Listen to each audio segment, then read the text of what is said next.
Hɔrɔn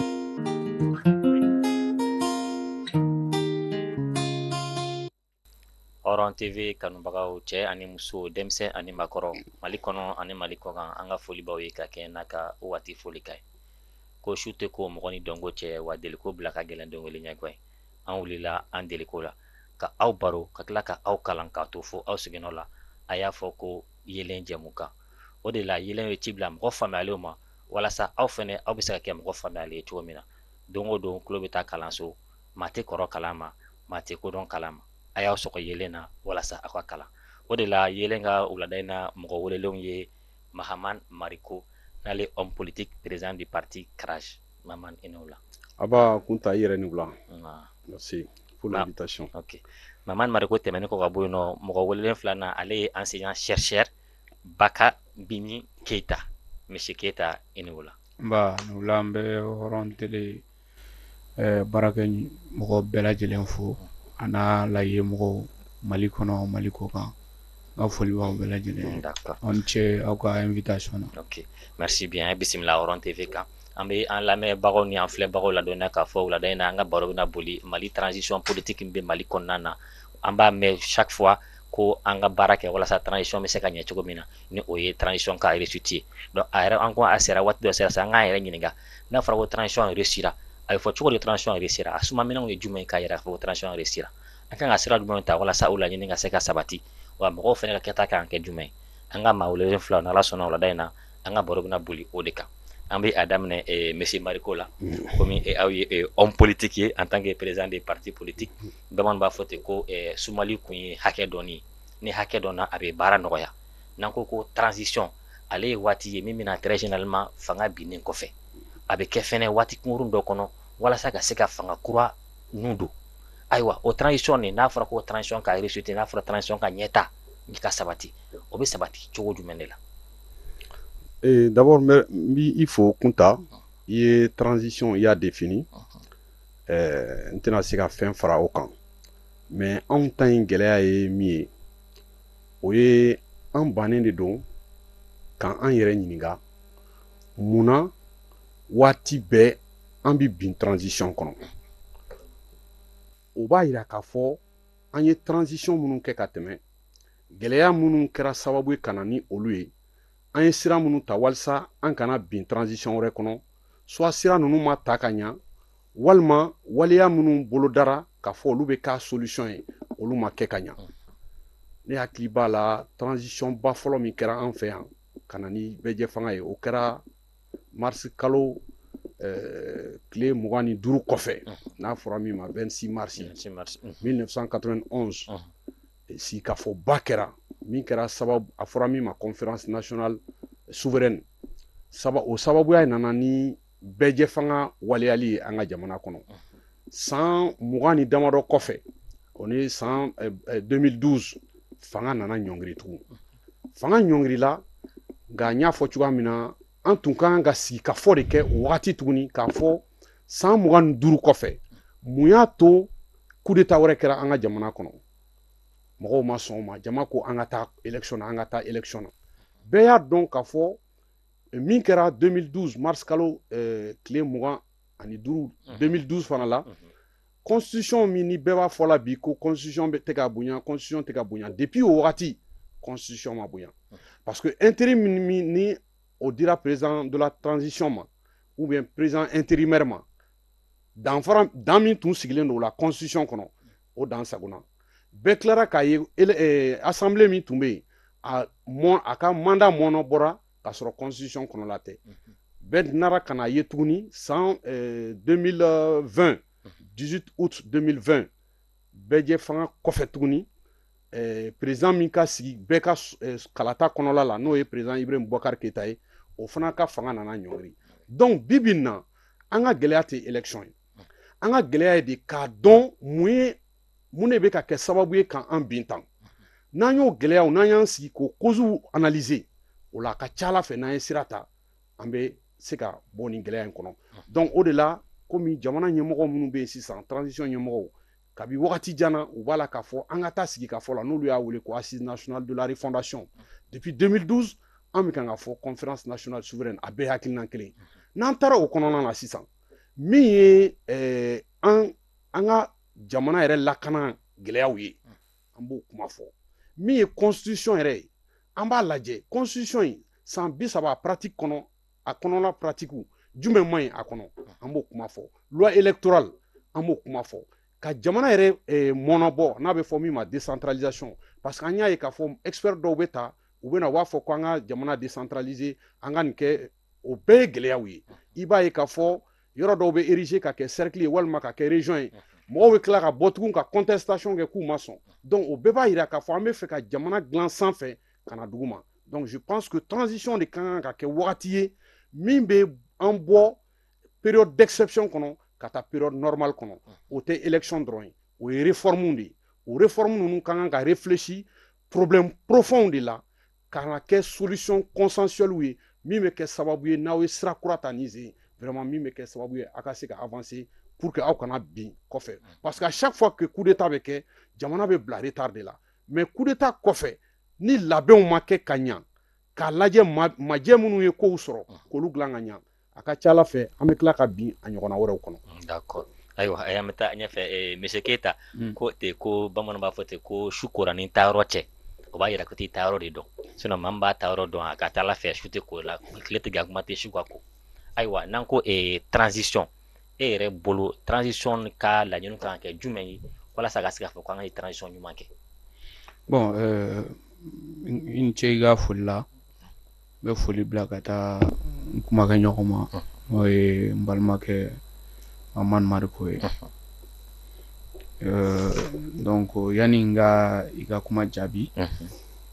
ne bɛ segin kɔ ka na mun ye transition ye d'abord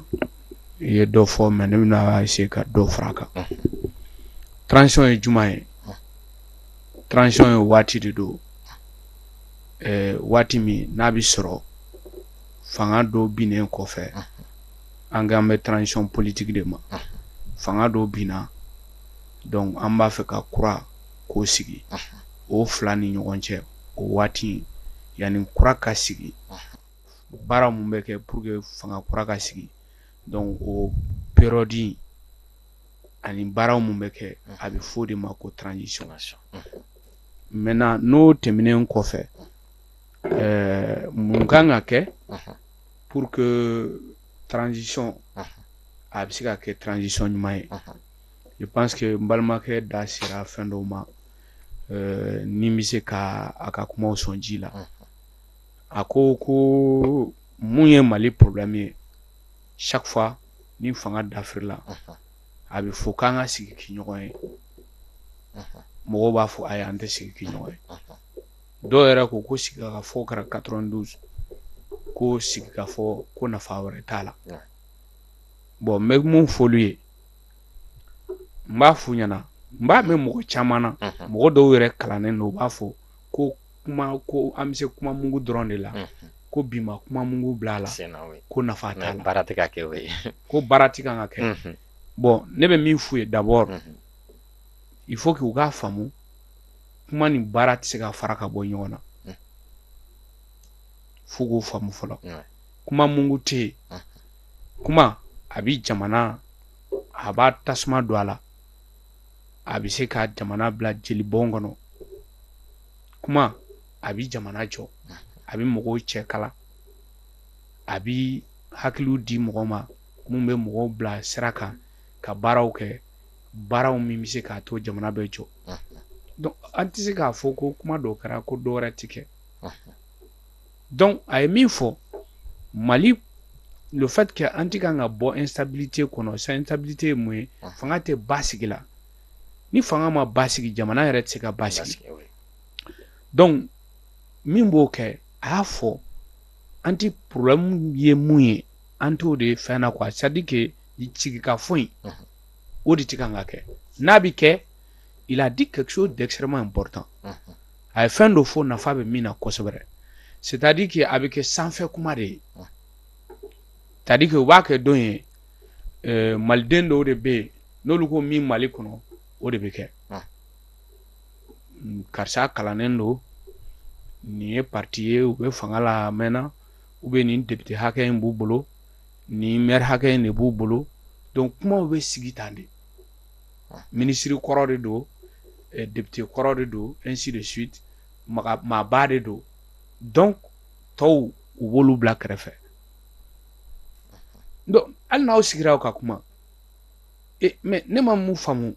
jamana kɔnɔna la aw kan bɛ mun ma ko u ma kalan aw kan bɛ mun ma ko parti t'u bolo sɛnɛkɛlaw ni mɔnikɛlaw ni fɛn mɔgɔ bɛ se ka problème mun bɛ Mali problème jɔn ka problème don nka an bɛɛ de don sɛnɛkɛla n'a ka problème bɛ yen mɔnikɛla n'a ka problème bɛ yen parti politique tigi a n'a ka problème bɛ yen député n'a ka problème bɛ yen ministre n'a ka problème jamanaden bɛɛ n'a ka problème bɛ yen mais ni jamanaden dɔw ko non ninnu tɛ fɛn kalama u t'o fɔ u da la a ti sɛbɛnnen tɛ mais min bi kɛ très généralement a b'a yira parce que i b'a dɔn kuma ye fɛn dɔ ye ou bien kɛwale ye fɛn dɔ ye fɛn bɛɛ tɛ fɔ fɛn bɛɛ tɛ kɛ mais n'i ka kegun e bolo k'e ka kegun e bi kuma dɔ fɔ kuma in kɔnɔna la e bolo ko tɔw ti kan ka tɔw ɲɛ ti e ja la e bi fɛn dɔ kɛ e bolo ko tɔw ɲɛ ti ja la hali sɛnɛkɛla a ɲɛ b'i ja la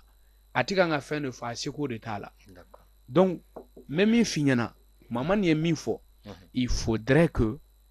an ka faamu k'a fɔ jamana ye bɛɛ de ta ye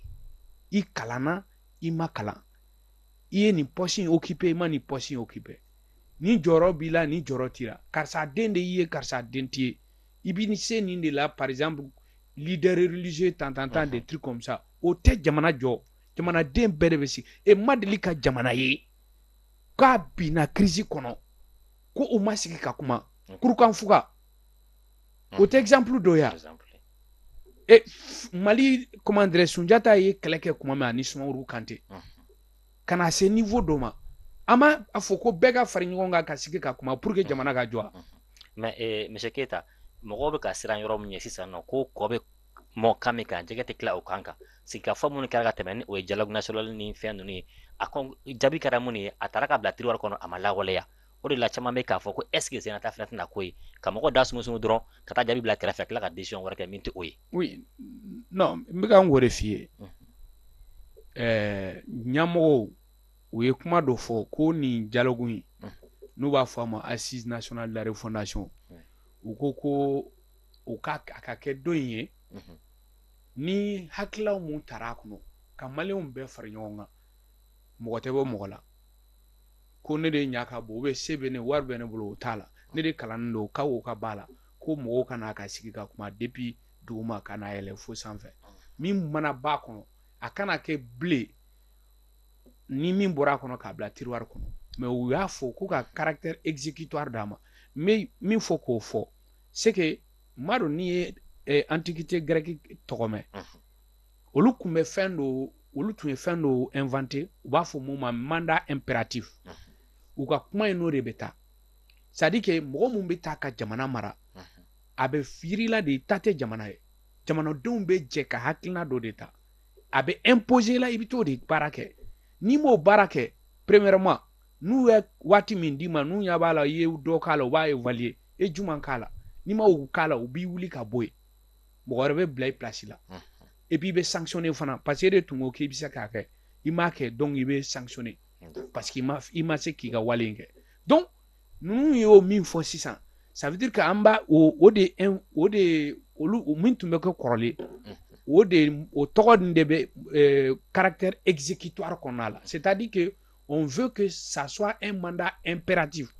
peut-être pour les futurs présidents à venir et puis ka programme puiser ka bɔ assise nationale de la refondation idéw kɔnɔna de la o kɔrɔ tɛ k'a fɔ ko juru min bɛ kɛ fato la k'o de bɛ kɛ ɲɛmɔgɔw la mais an ka bɔ don in na mandat libre c'est à dire que min mana na dɔrɔn min ka d'ale ale b'o de kɛ a tɛ jamanadenw sago kɛ ok d'accord an b'a to an bɛ taa ɲɛfɛ dɔ monsieur Bariko ayiwa halisa an bɛ transition ko la transition ɲɛni ko don bamananw b'a fɔ ten ko kurun kɔnɔ mɔgɔ bɛɛ hamina ye ba kɛ ko ɲuman ye mais n'i y'a jateminɛ k'a lajɛ an bɛ transition min na kɔnɔ nin ko gɛlɛyalen don kosɛbɛ ko n'i y'a mɛn ɲɔgɔnna dɔnniba ta tɛ ɲumanbaga ɲuman de b'i la an bɛ waati min na ko sisan kɔmaw bɛnnen tɛ dɔw kɛlen don ko fasoden ɲuman dɔw kɛlen don ko fasoden jugu kuma tɛ ɲɛmaaw kɔni ma olu fana bɛnnen tɛ nin ko in bɛɛ lajɛlen na défiw ka ca nin ko bɛɛ bɛ se ka fara ɲɔgɔn kan cogo di walasa an bɛ se ka don da kelen fɛ an ka se k'a fɔ ko alhamdulilayi dɔɔni non d'abord il faut que an k'a faamuya k'a fɔ fasoden ɲuman ni fasoden juguya t'a la walima kɔmɔgɔ jugu ni kɔmɔgɔ ɲuman t'a la quoi jamana be contexte dɔ de kɔnɔ bi Ibrahim Boubacar Keita, président Ibrahim Boubacar Keita ka fanga sigi binnen kɔfɛ bɛɛ y'a dɔn k'a fɔ maa min sigira ale kɔfɛ o kɛra bandaw ye o kɛra sigikafɔ min kɔfɛ o kɛra septembre kalo tile 9 tile 11 voilà concertation o concertation de y'a yira k'a fɔ organe minnu ka kan ka sigi ka transition kɛ k'a yira k'a fɔ président dɔ bɛ kɛ yen vice président dɔ bɛ kɛ yen organe dɔ bɛ CNT gouvernement tout ça ka mais bibi na an y'a ye k'a fɔ dans la pratique o bɛɛ tiɲɛna parce que bandaw o tɛ président ye bilen kalo 9 kɔfɛ ale bɔra yen coup d'état wɛrɛ kɛra ale la Mokhtar Wane fana u ka gouvernement binna vice président komi n'o tun bɛ charte kɔnɔ o tɛ yen bilen bon gouvernement min n'a kun fɔra ko k'a dan mɔgɔ 25 la o tɛmɛna o kan bon an ɲɛ b'a la fana mɔgɔw b'a lajɛ souvent u bɛ taa constitution kɔnɔ k'u bɛ taa fɛn dɔ ta k'u b'u coller site en situation na ça ne marche pas a fɔra tuguni ko chronogramme dɔ fana fɔra ka taga yira diɲɛ mɔgɔw la ko le 27 février ko élection bɛ kɛ nin bɛɛ faralen ɲɔgɔn kan ça veut dire que nous sommes dans la confusion an bɛ ɲagami de kɔnɔna na donc hali ka dan o ma mɔgɔw ka kan ka sɔn ka sigi ka fɔ ka kuma puisque charte fɔlɔ min tara charte in bi ça ne fait plus foi parce que charte in violela a fan bɛɛ la donc ni sɔn bɛ kɛ sisan an ka sigi ka kuma an b'a lajɛ est-ce que techniquement est-ce que matériellement min fɔra ko ka élection kɛ le 27 février a bɛ se ka kɛ ni jama y'a yira k'a fɔ a bɛ se ka kɛ tant mieux mais ni jama y'a yira fana a tɛ se ka kɛ maintenant alternative jumɛn bɛ yen o alternative jama bɛ o fɔ parce que an bɛ démocratie modèle min kɔnɔ a bɛ fɔ nin an ka démocratie ma la démocratie représentative o kɔrɔ ye jama bɛɛ de bɛ représenter u ka élu fɛ bon o élu ninnu fana ani gouvernants a fɔlen no fana olu de bɛ souveraineté exercer puisque an bɛ problème de blocage de souveraineté kɔnɔla la donc mun b'an bali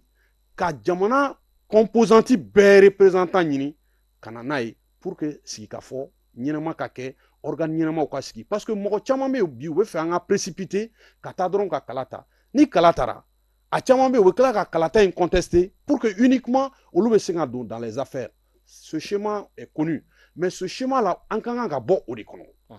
Mali mankan ci man kan ka kɛ dɔrɔn n bɛ nin kɛ pour que n ka se ka don fanga dɔ la parce que bibi na n'i y'a jateminɛ mɔgɔ minnu bɛ kɔrɔn fɛ ani minnu bɛ jamana cɛmancɛla la n'i k'i bɛ politique ko kuma fɔ olu b'a fɔ k'aw bɛ ka kuma min fɔ o t'anw concerné parce que min m'an concerné bi o ye anw ka lakana ye min m'an concerné bi anw tɛ se ka taa foro la min m'an concerné anw tɛ se ka taa jɛgɛmɔ la mais aw bɛ fɛn fɛn fɔ la bi o ye fangako de donc aujourd'hui il faut intégrer cette réalité dans le débat public n'an m'o intégrer c'est comme si an bɛ kan ka taa fan dɔ fɛ acteur dɔ fana bɛ yen min fana ka kan k'an ka réalité faamuya o ye communauté internationale ye il faut pas que communauté internationale parti min bɛ kan ka ɲini an fɛ ko fɔ le 27 an ka élection kɛ o communauté internationale fana ka kan ka dɔn ko nos réalités sont évolutives an tɛ se ka taa communauté internationale kɔ mais cette communauté internationale aussi doit c'est-à-dire savoir k'i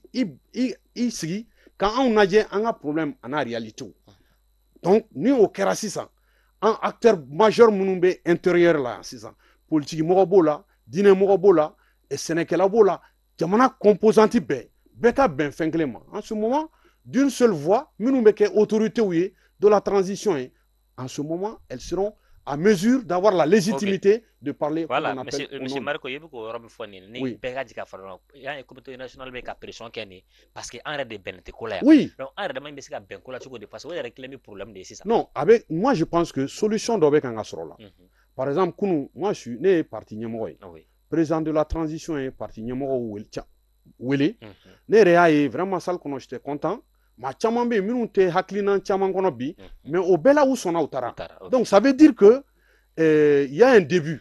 Il y a un début de dénouement. Mais ne bɛ profiter ka min fɔ autorités ye u ye min kɛ kunu c'est un bon début. Mais le mieux aussi c'est de permettre aux acteurs politiques de s'exprimer. Parce que ni fana hakilina dɔ bɛ la mɔgɔ dɔw tɛ e ka hakilina partager. N'i y'u wele a ka kan i fana k'u lamɛn. Donc au fana ye gɛlɛya dɔ ye min ka kan ka lajɛ k'o solutionner mais ça vient beaucoup plus vraiment des autorités de la transition. Sinon u ye min kɛ c'est un grand pas et la plupart des acteurs politiques majeurs quand même se sont retrouvés à l'appel des autorités. Mais autorités u fana k'a lajɛ cette fois-ci ni ɲɔgɔnna min wɛrɛ bɛ kɛ u fana ka mɔgɔw lamɛn. Ça ce serait extrêmement important de prendre note pour aussi comprendre mɔgɔw ka préoccupation ye min ye ensemble pour que an ka fara ɲɔgɔn kan d'une seule voix ka se ka bɔ nin dingɛ in kɔnɔ. D'accord. Ok, monsieur Keita, alsa an bɛ continuer ni an ka baro ye. Ayiwa an y'a fɔ cogo min na toujours an bɛ k'a ɲini transition bɛ se ka ɲɛ cogo min na de. Ko défi caman de bɛ yen nɔ. Yɔrɔ dɔ an binna de. An bɛ k'a ɲini ka wuli. Donc ka sigiyɔrɔ kura dilan ka ɲɛ, ka sigiyɔrɔ fura ka ɲɛ walasa masakɛ kura min na o bɛ se ka sigi lafiya la k'a sɔrɔ a ma kɛ ni gɛlɛya wɛrɛ ye. Mais pression fɛnɛ bɛ an kan. Kɔnɔna na pression bɛ yan nɔ, terrorisme problème bɛ yen nɔ, parti politique fɛnɛ problème bɛ yen nɔ, extérieur fɛnɛ na pression bɛ an kan. Nin bɛɛ lajɛlen na an bɛ se ka nin bɛɛ lajɛlen bɔ nin kɔnɔ cogo di ka se ka défi ninnu relever walasa an ka se k'a fɔ transition ɲɛna. Merci ka ɲininkali la. Bon ne bɛ se ka mun fɔ la fɔlɔ. Oui. Yɔrɔ an y'a fɔ fo an ka sigi ka kuma. N'an ma sigi ka kuma an tɛ se ka fɛn tɛ se ka ɲɛnabɔ. Ni ɲɔgɔn crise tɛ se ka kɛ ko mɔgɔw tɛ sigi ka kuma. C'est pas possible. N ye kurukan fɔ ka taa fɔ. Mais américains fana ta bɛ yen. Après la libération, américains ka ni anglais de tun bɛ Amérique marali. En 1776 u y'u yɛrɛ sɔrɔ. Mais pour que ka jamana basigi ka jamana sariya jamana tagabolo k'olu redéfinir u sigira ka kuma o. On appelait ça le grand débat américain. Madison mun kɛra a président fɔlɔ ninnu olu tun bɛ o débat kɔnɔna la. Bref, o kun ye n tɛmɛtɔ ye. Donc fo an ka sigi ka kuma. Sigi ka kuma in kɔrɔ tɛ ko forcément bɛɛ bɛ taa kuma kelen de fɔ. Ko forcément k'aw ka nafasɔrɔ siraw tɛ bɛɛ ye kelen de ye. Mais aw b'a lajɛ sisan aw ka kuma bɛ se k'i ɲɔgɔn ye cogo di? Mɔgɔw ka nafasɔrɔ siraw olu bɛ se k'i ɲɔgɔn ye cogo jumɛn na? Sigi ka kuma in a kɔrɔ y'o de ye. Dɔ bɛ dɔ bila, dɔ bɛ dɔ ta, dɔ bɛ dɔ ta, dɔ bɛ dɔ bila. Donc je pense que a kɔrɔ ye o de ye. Sinon jamana tɛ se ka kɛ ko bɛɛ bɛ taa fankelen fɛ. O ma deli ka kɛ kunta bon o tɛna kɛ fana. Mais f'aw k'a dɔn k'a fɔ aw fɛn fɛn fadenya bɛ mun cɛ wa gɛlɛya bɛ mun ni ɲɔgɔn cɛ k'aw bɛɛ bɛ jamana kelen de kɔnɔ. Et que hali fadenya in tɛ se ka kɛ sinaya in tɛ se ka kɛ n'a sɔrɔ jamana t'aw bolo. Donc fo jamana de ka k'aw bolo fɔlɔ pour que olu bɛɛ bɛ se ka kɛ. Donc pour moi Daman ye fɛn dɔ Maman ye fɛn dɔw fɔ. C'est de, à mon avis c'est important. D'abord il faut que communauté internationale dɔrɔn tɛ an ka parti politique mɔgɔw b'a la an ka leader caman b'a la parti dɔw wa association dɔw wa mais an ka jamana ɲɛmɔgɔ kunda a caman b'a kɔnɔ. C'est-à-dire u bɛ fɛn fila ɲagamine u b'a fɔ mun ma ko principe u bɛ texte n'a fɔra dɔrɔn olu bolo ko principe olu bolo principe ye kelen de ye o ye sariya. Mais u bɛ ɲina dɔ in kun ko sariya ma bɔ sanfɛ ko sariya bɔra duguma de. N b'a fɛ ka mun fɔ principe saba de bɛ yen bon principe saba bɛɛ a bɔra domaine min na u b'o de wele ko philosophie n t'a dɔn n b'o fɔ bamanankan na cogo min. A fɔlɔ fɔlɔ u bɛ sariya ko min ma sariya tɛ dɛ a fɔlɔ fɔlɔ u b'a fɔ de ma tubabukan na ko principe de réalité. Principe de réalité ye min ye c'est-à-dire que ko dɔ de bɛ kɛ an bɛ balo cogo dɔ de la lakana b'o kɔnɔ baloli b'o kɔnɔ mɔgɔw bɛ tɔgɔma cogo di c'est-à-dire sirako ni fɛn ninnu réalité dɔw de bɛ yen o de ye premier principe ye. Jamana basigilen don wa kɛlɛ de bɛ jamana kɔnɔ o ye réalité de ye. I tɛ se k'a fɔ k'i bɛ texte ko kuma fɔ ko k'o to yen. Or an b'a ye k'a fɔ chaque fois que ça soit la communauté internationale dɔw b'a kɛ de bonne foi c'est-à-dire dɔw ta tɛ juguya ye dɔw fana ta ye parce que n y'o de fɔ hakilimaya kana miiri k'a fɔ ko e kelen dɔrɔn de ta ye tiɲɛ. CEDEAO communauté internationale a n'an ka mɔgɔ dɔw bɛ yen u bɛ texte ko kuma in fɔ dɔw b'a fɔ ni hakili ɲuman ye. U b'a fɔ ni hakili ɲuman ye cogo di parce que u b'a fɔ n'an ye ninnu to u yɛrɛ ma donc u tɛ se ka dan kɛ u yɛrɛ la. Donc pour que ka se k'u bali ka taa sira dɔw fɛ an bɛ nin position ta u kama. Donc o ye fɛn min ye o ka ɲi mais dɔw fana ta ye juguya ani ne yɛrɛ dɔrɔn olu ta tɛ jamana ko ye olu ta ye dɔrɔn ne yɛrɛ bɛ se ka place sɔrɔ cogo min mama da magara la dɔw bi bagabagali c'est comme ni n t'a dɔn n'i b'o dɔn kɔmɔ n ta tɛna dɔn a secret bɛɛ la mais n'i bɛna jɔ kɔmɔ la d'abord u b'a kɛ période de la dibi à quelques mètres i b'i bolo kuru i yɛrɛ ɲɛ t'i bolo la pour que k'i lasiran ensuite mankan bɛ ci fan bɛɛ fɛ a bɛ ci kɔfɛ a bɛ ci ɲɛfɛ a bɛ ci kɛrɛ fila bɛɛ la donc ni mɔgɔ min hakili sigilen tɛ u bɛ dɔw siri de ka taa n'u ye u bɛ nin mankan in bɛɛ kɛ hali kɔsa in na boli dɔw kɛra o bɛɛ ye place ɲini boliw ye fɛɛrɛ c'est à dire que stratégie dɔw de don dɔw b'a fɛ u yɛrɛ ka place sɔrɔ u bɛ kɛrɛfɛ mɔgɔw olu ka place sɔrɔ ou bien jamana dɔw bɛ yen mun b'olu kɔkɔrɔma donner mun b'u financer parce que o bɛɛ b'a la quoi an ma ban o bɛɛ ma o jamana tɛ se mɔgɔ kelen ye jamana c'est à dire que jamana fana kelen tɛ se ka k'a dama o pression ninnu olu yɛrɛ fana si tɛ baasi ye mais mun ye baasi ye pour moi n tɛ taa sigi ka fɔ de la i ka taa nin bɛɛ fɔ ye i ka position ye min ye taga i ka taa défend et le fait que a y'a da sera a ma jamana ɲɛmɔgɔw olu ka hakili sɔrɔ ka sigi ka fɔ n ye commentaire bɛɛ mɛnra la bon n da tɛ don o commentaire ninnu na mais le fait que u ye assise date repousser kuma bɛɛ fɔra bon or u y'a kɛ parce que nin de ye jamana ɲɛmɔgɔya ye ni ɲɛ bɛ gɛlɛya bɛ fɛn dɔw la fanga ko tɛ o hakili ko de don n'i bɛ jamana gérer i b'a gérer ni hakili de ye donc n'i y'a ye gɛlɛya b'a kɔnɔ donc i bɛ segin kɔ i bɛ jamanadenw lamɛn bon aw ko a bɛ kɛ cogo di ne hakilila ye nin ye aw hakilina ye mun ye an b'a kɛ tan mais il faut qu'on fasse attention a ye yɔrɔ dɔ fɔ sigikafɔw kɛra e yɛrɛ y'a fɔ k'a caman kɛra 92 dɔ kɛra après 2018 je crois sigikafɔ caman kɛra d'entente nationale kɛra ɲinan yɛrɛ voilà ni denni kɛra ale ni concertation min kɛra mɔgɔw ko jaabi yɛrɛ ma kɛ ɲuman ye o la mɔgɔ bɛ ka siran a ko yɛrɛ oui a caman kɛra mais a kɛra cogo mun na n y'o de fɔ n k'a kɛra salon kɔnɔ sigikafɔw de ye ɲɛmɔgɔw de ye k'a sigikafɔw dɔn donc an b'a fɛ fɛnw ka yɛlɛmɛ ne ka n ka hakilila la ne bolo dɛ n bɛ se ka fili mais ne bolo hakilila min bɛ jamana ɲɛmɔgɔw la o ye dɔ in de ye an ka bɔ salon kɔnɔ an ka taa dans la rue u ka mɛn mun ma ko rue dɛ dɔw de la k'o mot utiliser rue de ta ye jamana ye o c'est la rue le pays appartient à la rue c'est à dire que rue tɛ dɔwɛrɛ ye dɛ c'est à dire rue kɔrɔ de ye jamanaden o jamanaden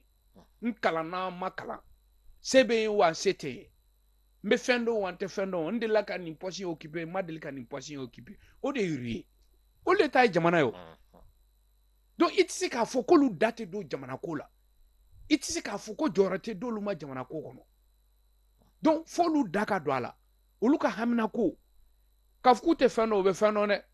souvent u bɛ dɛsɛ de marifa de bɛ yir'u la wari de bɛ kɛ k'u la dɛ ainsi de suite parce que u b'u bila kɔngɔ kɔnɔ u b'u bila minɔgɔ kɔnɔ u b'u bila waleya jugu bɛɛ kɔnɔ donc ne dun b'a fɔ ne b'a fɔ n teriw ɲɛna n ko mɔgɔw b'a fɔ hɔrɔnya hɔrɔnya n ko hɔrɔnya bɛna balo kɔfɛ de mɔgɔ min b'a ɲini ka balo ji tɛ n bolo n ka min dumuni tɛ n bolo ka dumuni kɛ cɛ e bɛ hɔrɔnya fɔ parce que e ka dabolo b'i bolo i ka ji min ta b'i bolo mais mɔgɔ min et puis mɔgɔ wɛrɛ de gulonnen don ale la a kan ka mɔgɔ mun balo cɛ ni i bilara o condition kɔnɔ i bɛ hɔrɔnya miiri de n'i y'olu sɔrɔ tuma min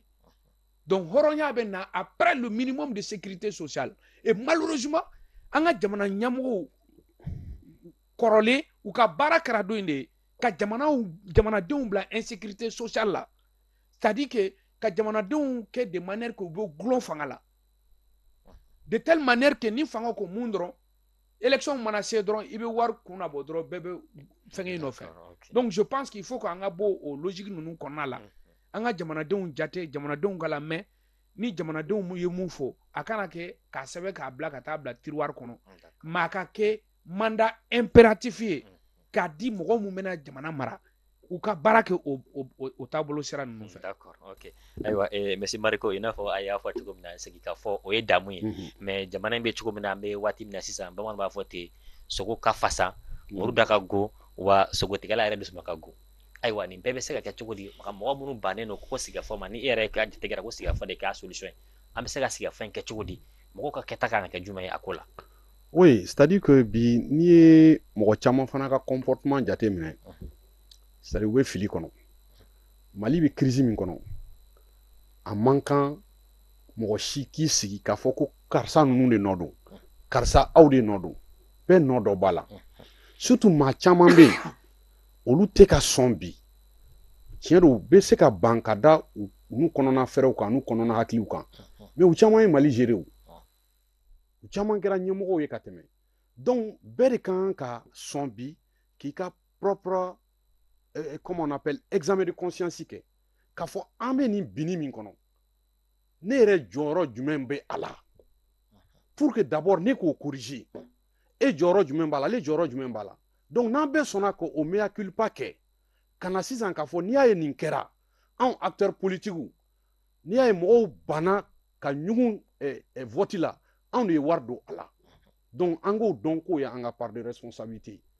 an minnu n'an kɛra élu ye n'an m'an kɔ don population min b'an voter an ye n'i y'a ye jamana kɔnɔdenw banna k'a fɔ ko minnu bɛ aw bɛ taa voter fu de don c'est parce que on n'a pas été des bons exemples nin n'a ɲɔgɔnnaw n'an farala ɲɔgɔn kan k'o dɔn an ka dɔn fana k'a fɔ 2020 élection laban minnu kɛra jama ka muruti k'a fɔ an ma sɔn fo ka taa kɛ fanga dafiri ye mun y'a kɛ parce que mɔgɔw ko ko cour constitutionnelle la élection truquera donc mun an tɛ sɔn ka nin bɛɛ lajɛlen corriger n'an y'an sigi ko karisa de nɔ don ninnu de nɔ don an nɔ tɛ c'est une erreur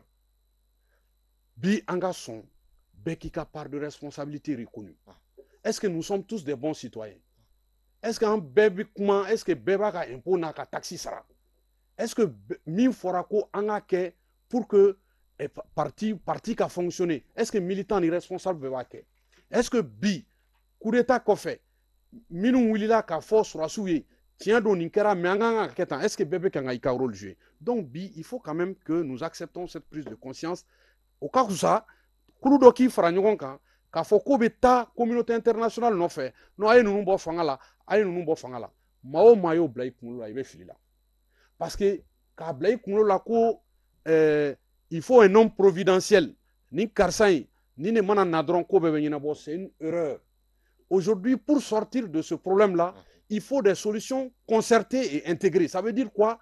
bɛɛ lajɛlen de façon bɛnkan kɔnɔla la an ka sɔn bon nin de ye sira kura ye an k'o ta n'o kɛra ɲɛmɔgɔ bɛ sugandi o kɔnɔla la i bɛ fanga mara basigi kɔnɔ parce que maa o maa bi a y'a lajɛ kɛ mɔgɔ caman tun bɛ yen kɔnɔ ka contestation kɛ fɔ fanga ka bin mais bi olu caman ye fanga réalité dɔ ye u ye fɛn wɛrɛ réalité la fanga la u tun tɛ min dɔn peut-être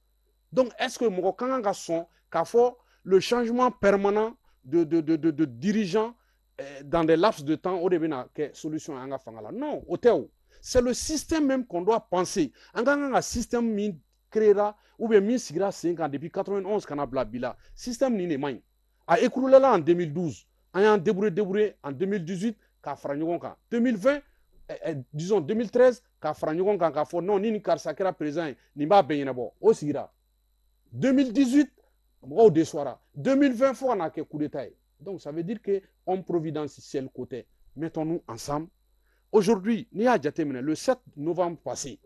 communauté économique des états de l'Afrique de l'Ouest n'a bɛ fɔ min ma CEDEAO an b'a kulu kɔnɔna la u farala ɲɔgɔn kan ka décision caman ta k'a fɔ bon Mali responsable minnu bɛ yen n'o bɛ transition kunna bi an bɛ nin sanction ta olu n'u kɛrɛfɛmɔgɔw mais o tɛ se ka kɛ solution ye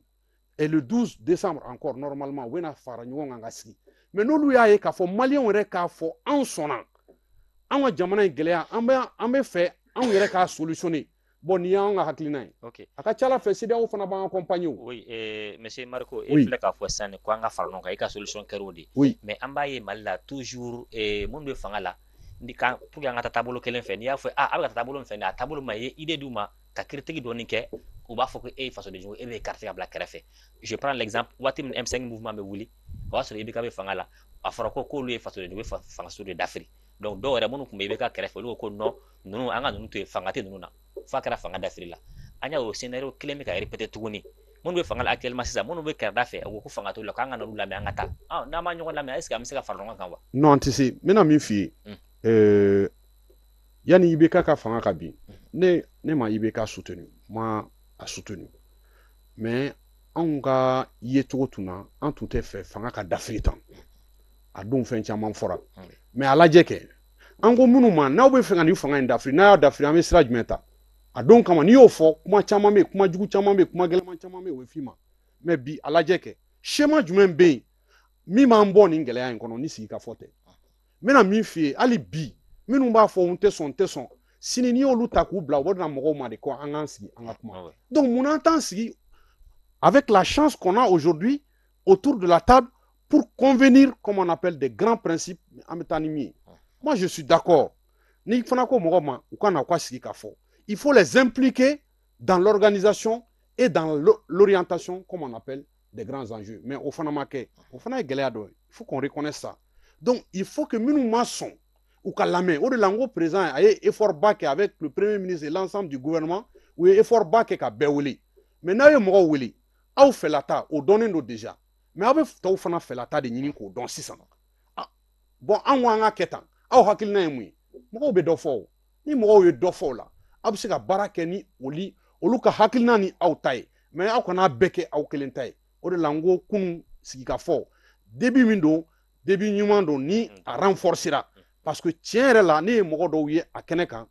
gɛlɛya n'a gɛlɛya kɔnɔna na vraiment u sɔnna ka taa. Donc cette fois-ci, il faut aussi leur donner l'occasion de s'exprimer et de prendre en compte vraiment leurs préoccupations pour que nous soyons dans des solutions concertées et intégrées pour trouver vraiment, comme on appelle, une solution durable à la crise multidimensionnelle de notre pays. D'accord, ok, monsieur Guetta, va t'amener fin fait. Et d'autres comme Aya Fatugo Nani, Bolo de Goncolete, Beleta, quoi, Koto Nyogon Tala, what de Tartabu Meshila. Aywa, Amesega Sikia, Fuenket, Moko Joroka, Jume Akola. Bien, d'abord merci ka yoron do damna ngo mo chama ambe free do kono qui fait que Mali dron tere anga jamano be difficulté kono surtout ni crise nana ambe bo crise kono chugo itse ka crise gérer wati glé o itse ka gérer comme une asro wati normal be ke chugo mais très généralement ni a fɔra ko k'a gérer mɔgɔ caman bɛ yen u bɛ na ni sariyaw u b'a fɔ sariyaw u bɛ na ko charte de la transition u b'a fɔ constitution u b'a fɔ tan u b'o fɛn ninnu mobiliser ka na u bɛ na ni CEDEAO ka textes ye u bɛ na ni Nations Unies ka résolution ye mais u bɛ ɲinɛ dɔ in kun k'a fɔ résolution ni loi ni constitution nous ou bora réalité dɔw de kɔnɔ donc ni réalité falenna f'i ka o réalité falen ta en compte c'est à dire que f'i ka texte ni o réalité f'u ka taa ɲɔgɔn fɛ dɛ n delila ka débat kɛ nin dɔw ye bon dɔw ko k'u ka sɔrɔdasiw gɛn ka bɔ fanga la ne ko aw b'u gɛn bon aw b'a fɛ ka jamana dilan an bɛɛ ka hamina ye ka jamana dilan ok mais est ce que kɔlɔlɔ tɛ u gɛnni la fanga yɛrɛ la or e dun ka hami ye pour que i ka jamana bɛ situation min kɔnɔ i bɛ ba kɔnɔ k'a sɔrɔ a ma kɛ ni kɔlɔlɔ ye e ko ka ninnu gɛn marifa de dun b'u bolo kɔlɔlɔ t'a la donc mun b'o kɛ parce que olu bolo sariya sɔsɔra fanga dafirila sariya sɔsɔ kɔnɔ je dis ok d'accord mais a kɛra réalité wɛrɛ de bɛ yen qu'est-ce qu'il faut faire donc fo ka texte ni réalité de la taa ɲɔgɔn fɛ de manière que dɔɔni an bɛ bɔ situation anormale kɔnɔ an bɛ bɔ crise kɔnɔ an bɛ bɔ waati gɛlɛya kɔnɔ an b'an yɛrɛ sɔrɔ waati kɔnɔ wagati min ni sariyaw bɛ se ka labato k'a sɔrɔ a ma kɛ ni gɛlɛya ye maintenant n'i ko acteur ninnu ka mɔgɔw ka jɔyɔrɔ bɛ kɛ mun ye ne y'o de f'i ye fo bɛɛ ka dɔ bila bɛɛ ka yɔrɔ dɔ bila par exemple yɔrɔ bila ye jumɛn ye assise tun kan ka kɛ le 22 novembre fanga mɔgɔw y'a ban o tɛ ka dɔ bila maintenant a bilara mɔgɔ mun kama f'olu fana k'o faamu k'a fɔ ça c'est quelque chose o ye fɛnba de ye jamana ɲɛmɔgɔw k'a décider k'a fɔ nin fɛn bɛ kɛ nin waati u ka tila tuguni ka segin kɔ k'a dɔn an b'a fɛ an ka jamanadenw tɔw lamɛn hali bi mais il faut que mɔgɔw fana k'a faamu bɛn jamana kɔnɔ o de bɛ laɲini mais il faut aussi que an k'a faamu an bɛ bɛn min nɔfɛ c'est à dire ka s'a dan na o fana tɛ se ka kɛ hadamadenya yɛrɛ de bɛ ta hali i ka du kɔnɔ i denw parfois i ni muso parfois par rapport sujet déterminé dɔw bɛ yen dɔ de b'a ka responsabilité ta chef b'a ka responsabilité ta de à un moment donné ni m'i ka responsabilité ta mɔgɔ wɛrɛ b'a ta je ne sais pas kuma kɔrɔma de don quoi soit i b'i ka responsabilité ta ou bien mɔgɔ wɛrɛ b'a ta an tɛ se ka t'o kɔnɔ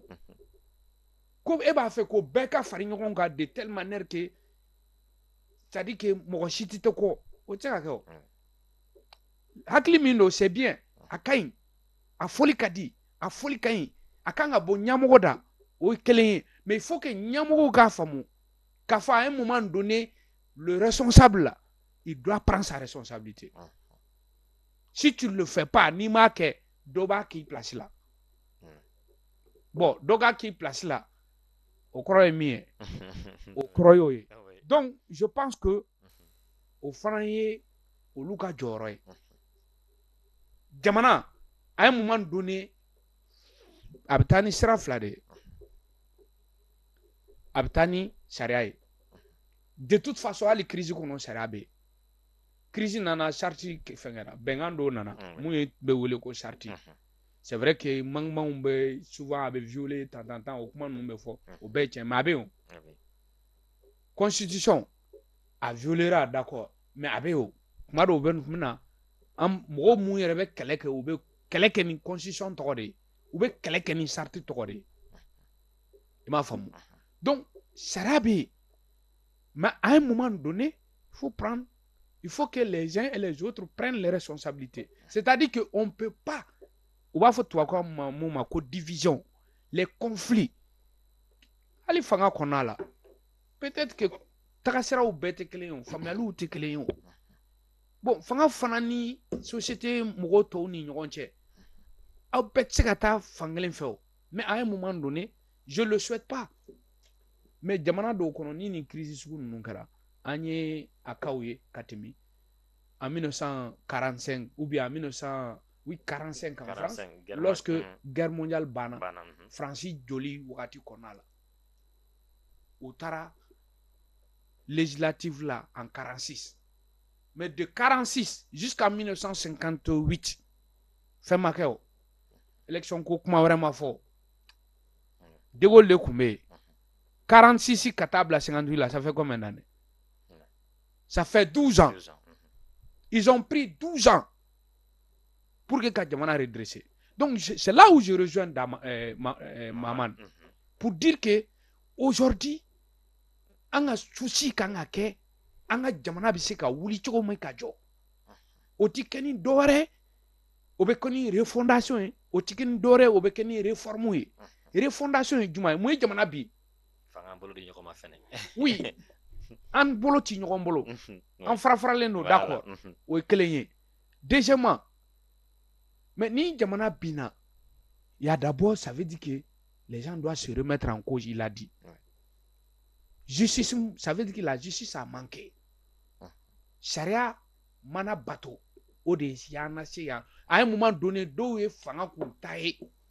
k'a boli tɔw kan or i bɛ fanga la boli mɔgɔw kan waati dɔ de i tɛ se ka continuer éternellement k'a la boli mɔgɔw kan donc je dis dans des périodes de crise de ce genre il y a deux éléments majeurs pouvoir kan ka min ta en compte le premier élément c'est le droit mais à un autre moment aussi le deuxième élément c'est la force ah oui waati dɔ bɛ na i bɛ mɔgɔw nɛgɛn b'a la fɛn caman b'a la pour que ka mɔgɔw la bɛɛ ka taa sira kelen fɛ mais à un autre moment il faut que le chef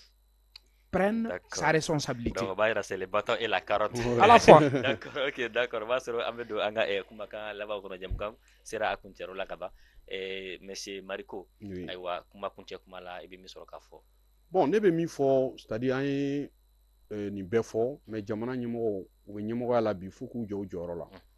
parce que gɛlɛya damadɔw bɛ jamana kɔnɔ u ka u ɲɛsin o ma kalanko gɛlɛya b'u la parce que jamana foyi tɛ taa ɲɛ ni kalanko ma sabati donc tiɲɛ don an bɛ crise kɔnɔ mais crise dɔ kana fara crise dɔ kan u k'u gɛlɛyaw ni école karamɔgɔw ka ɲɔgɔn faamuya an ye gɛlɛya minnu ye san tɛmɛlen ninnu na an kana bin o ɲɔgɔnna kɔnɔ gɛlɛya filanan dɔ ye min ye n'u kan k'u jɔ u jɔyɔrɔ la o la sisan o ye ka jamana kɔnɔdenw lakana i b'a ye k'a fɔ sɛnɛkɛda dɔw la jamana kɔnɔdenw bɛ sɛnɛ kɛ banbaganciw bɛ taa u ka sɛnɛkɛfɛnw jeni f'u yɛrɛ b'u organiser k'u yɛrɛ kɛ donso damaw ye k'u b'u yɛrɛ lakana o tɛ hakilina ɲuman ye u k'u jɔ u jɔyɔrɔ la pour que o bɛ se ka kɛ halisa u ka dɔ fara cɛsiri kan min na malidenw bɛ se ka sɔn ka kuma ni ɲɔgɔn ye pour que vraiment an bɛ se ka réforme kɛ jamana in an bɛɛ lajɛlen de ta don n'an farala ɲɔgɔn kan k'an tɛgɛ di ɲɔgɔn ma k'a fɔ an bɛ sira kelen ta kɔfɛmɔgɔw bɛ na an n'u bɛ kuma parce que n'i y'a ye nin bɛɛ kɛlɛ bɛ yan ko dɔ fana bɛ yen mais a t'an nafa n'an ma bɛn ne b'o de fɛ kuma ka bɔ kuma la kuma kuncɛ kuma la bon ne bɛ mun fɔ dɔrɔn ka kuma kuncɛ n ka kuma fɔlɔ ɲɛmɔgɔw u ka baara kɛ de manière que jamanadenw ka bɛn mais u k'a dɔn fana o baara in dan de b'a la à un moment donné i tɛna se union parfaite o tɛ jamana si kɔnɔ donc il faut qu'à un moment donné ils prennent les responsabilités mun kan ka kɛ o ka kɛ assise ka kɛ sécurité ka di mɔgɔw ma kalan ka sabati jamana kɔnɔ justice ka kɛ jamana kɔnɔ ani partenaires fana CEDEAO u k'a faamu u bɛ sanction mun tara ne bɛ sirannen don mun ya parce que u bolo k'u bɛna lawuli Mali de kama mais aw y'a ye mun kɛra Sénégal le jeune là Ousmane Sonko ka minɛli wulikajɔ dɔ kɛra ye mais kɔsa in na an y'a ye Faransi ka convoi min bɔra Côte d'Ivoire k'a bɛ taa Gawo a bloquera Burkina ville caman na a bloquera Niger fan caman fɛ a nana Gawo est ce que nin y'a bannen ye est ce que mɔgɔw bɛ sunɔgɔ de la mɔgɔw bɔra fɛn dɔw kalama donc u ka sabali Mali ko in na sanction ko in na sanction ninnu c'est pas pour les faire peur mais an ta ye k'u bilasira de ne tɛ politique mɔgɔ ye ne ye école karamɔgɔ ye ne bɛ kumaw fɔ cogo la peut-être k'a bɛ se ka di mɔgɔ la mais ne bɛ min fɔ n b'a mɛn dɔw la Bangoni cɛkɔrɔba k'ale ta ye wulibali ye donc an bɛ mun f'i ye an bɛ wulibali de f'u ye u y'a mɛn o don u m'a mɛn o de don u k'a lajɛ Mali n'u m'i kɔlɔsi président caman bɛ problème sɔrɔ Mali ko in na sous région kɔnɔna la ala k'an kisi communauté internationale je termine par là par les Nations Unies et autres notamment la France ils ont vu que Sonko ka cas la Ousmane Sonko spontanément i b'a fɔ ko mɔgɔ de ye denmisɛnninw bila la France ka intérêt bɛ fan fɛn u taara bɛɛ kari an ma taa k'a dan yan dɛ a ma daminɛ fɔlɔ mais si la France ne fait pas attention journaliste dɔ y'a sɛbɛn ka ban Antoine Glaser la France a perdu l'Afrique mais a ma perdu fɔlɔ mais a bɛna perdu de si elle ne fait pas attention. Ok, d'accord. Merci. Donc o b'a to an bɛ foli di aw bɛɛ lajɛlen ma ka sɔn ka na an ka wele jaabi o ye baara ye maa bɛ fɔ baara min na an bɛ an lamɛnbaaw ni an filɛbaaw ladɔnniya k'a fɔ an ka maa welelen kun ye Mahamani Mariko homme politique président du parti CRAJ mɔgɔ welelen filanan o ye Bakabini Keita donc n'ale ye enseignant chercheur ye professeur de philosophie politique donc an bɛ an ka baro bolila transition kan an bɛ se k'a fɔ cogo min na transition kɛra transition ɲuman ye nin fana ka kɛ transition laban ye walasa transition wɛrɛ ala k'a kisi o ma cogo min na an bɛ a laban ka dugawu kɛ an ka jamana ye ka foli di lamɛnbaaw bɛɛ lajɛlen ma ka foli di équipe technique ma Malik Jankunba ale tun bɛ régie la ɲɛma ale Malik Konate an b'a fɔ ala ka Mali lakana ala ka bɛn ni kelenya sabati Mali kɔnɔ wasalam.